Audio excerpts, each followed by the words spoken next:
Okay, kids, now let's read out the story Goldilocks and the Three Bears. This story is from your literature book only, right? Number 6 Goldilocks and the Three Bears. Once, ONCE, once upon a time, there was a little girl called Goldilocks. She lived with her parents near a forest. What is a forest? A jungle. One evening, evening,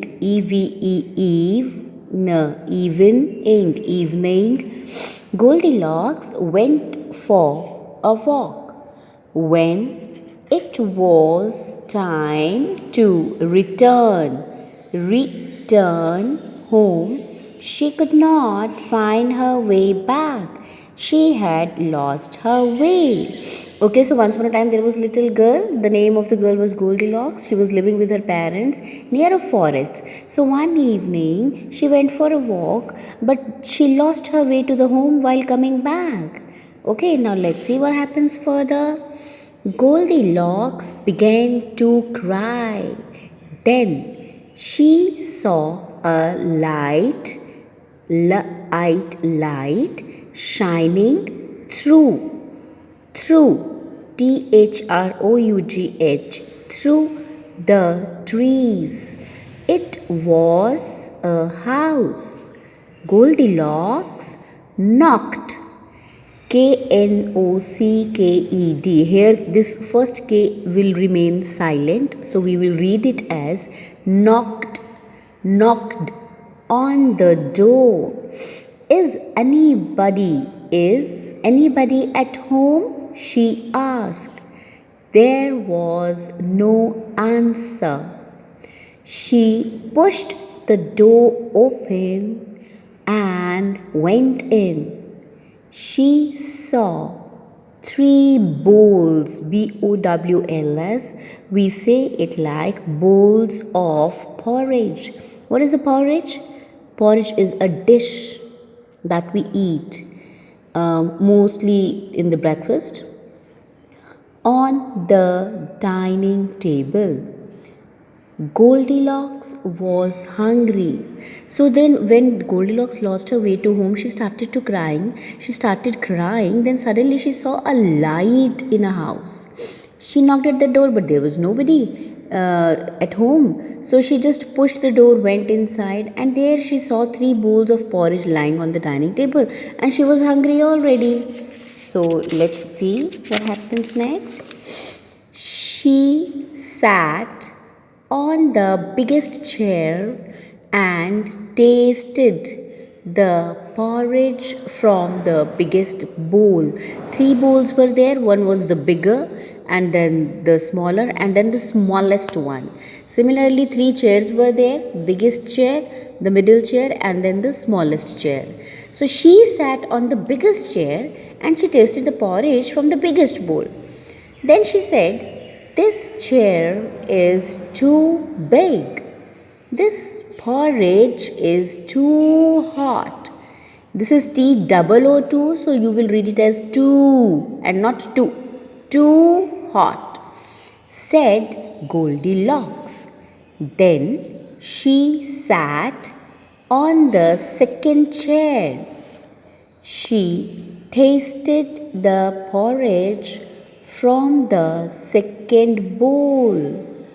This chair is too soft and the porridge is too cold, she said. Then Goldilocks sat on the smallest chair and tasted the porridge from the smallest bowl. This chair feels just right, and the porridge is also very tasty, she said. She had the whole, whole.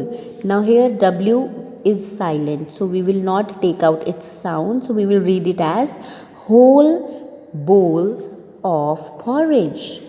Goldilocks now felt sleepy. She saw three beds in the bedroom. Now she had tasted the porridge from the biggest bowl, and then she said, "This chair is very big and porridge is also very hot." So she shifted to the second chair and she tasted the porridge from the second bowl also. Then she said, "This chair is very soft, it is too soft, and this porridge is too cold. The other one was very hot, and this one was very cold." And then she shifted to the smallest chair and then tasted the porridge from that bowl also. Then she said, "Oh wow, this chair feels just right and the porridge is also tasty." So she ate all the porridge from that smallest bowl. And then she felt sleepy. Then she saw three beds in the bedroom. She lay down on the smallest bed and fell asleep. She lay down on the smallest bed and then she fell asleep. Now, do you know whose house was that? Let's see. The house belonged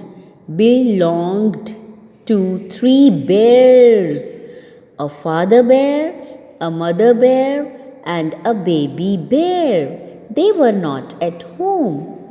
When they returned, they saw that someone had eaten baby bear's porridge. The three bears went to the bedroom. Baby bear cried out, "Look, mother, someone is sleeping on my bed." Baby bear started to cry. Now she fell asleep, and then whose house was that? The bear. Three bears used to live there: the father bear, mother bear, and the baby bear. When they came back home, they noticed that somebody has eaten the baby bear's porridge. And then they went to the bedroom. There, baby bear saw somebody sleeping on the bed, and she started to cry. Goldilocks woke up. Mother Bear asked, "Who are you? What are you doing here?" "I am Goldilocks. I live in a house outside the forest. I lost my way. Then I saw your house and came in. I was hungry and tired, so I had some porridge. Then I fell asleep. I'm very sorry." Father Bear said, "It is all right. Your mother and father must be looking for you. Let us show you the way out of the forest." The three bears showed Goldilocks the way home. Goldilocks reached home. She promised her mother that she would never go to the forest on her own again. So then Goldilocks woke up, and then Mother Bear asked, "Who are you? What are you doing here?" Goldilocks said, "I live in a house outside the forest. I lost my way. I saw your house. I was hungry. Then I ate the porridge and then I slept. I'm very sorry for this." Then Father Bear said, "It is all right. Your father and mother must be waiting for you. We will show you the way out of the forest." So they showed Goldilocks the way home. When she reached home, she promised her mother she would never go to the forest alone. Okay, so you also learn the same thing, that you should not go alone anywhere and without the permission of your parents, right? Okay, now here back exercise, you have to number these sentences. The house belonged to three bears. One evening Goldilocks went for a walk. This is number one. Number two would be Goldilocks lay down on a bed. The three bears showed her the way home. She lost her way and entered a house. This will be the second one. She went for a walk. She lost her way and entered a house. The house belonged to three bears. Number three. And then Goldilocks lay down on a bed. Number four. After that, the three bears showed her the way home. 5. Okay. You also check it out. Which numbers and which event will happen after other event. Now, what are the babies of these animals called? Bear baby, cub, duck baby, duckling, cat baby, kitten or colt, kitten, bird, chick or lamb, chick, cow, calf or fawn, calf. So you can do this exercise in your in your book, but don't forget that you have to read this chapter on your own. This is a bit difficult chapter, but I'm sure if you keep on reading, if you keep on practicing, you will enhance your reading skills. Okay, so you must read this chapter once, twice, and then thrice. Okay, that's all for today. Bye bye, take care.